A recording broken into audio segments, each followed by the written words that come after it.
which of course we've known from, you know, what's happening in Okinawa. Japanese women, I mean, and have been assaulted and have been abused.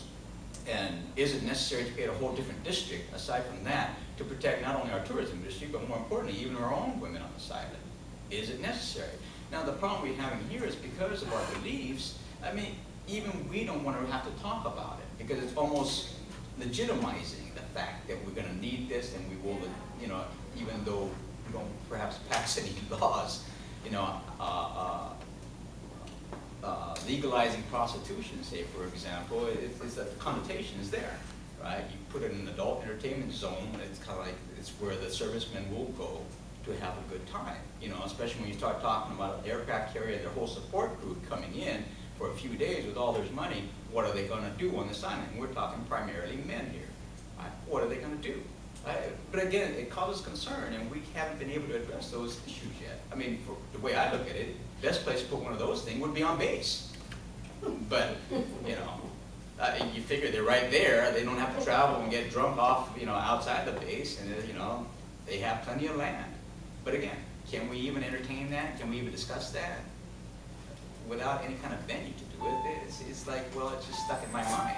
And we're going to be forced to have to discuss it outside, even if it is against what we would like to see for our island. It's like, well, do we need that red light district? But again, as much as we don't want to discuss it, I think we need to ask ourselves that. You know, and it's almost like a forced issue that's pushed. It's an issue that's forced upon us that we don't necessarily want to address, but it's almost like we have to address. So, and then the other thing I just want to mention is a lot of things that you said and a lot of things associated.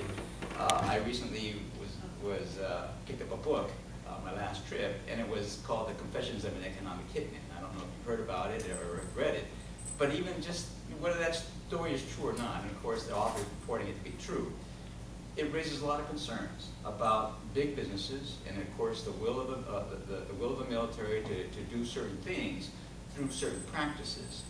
And when you start looking at their ability to do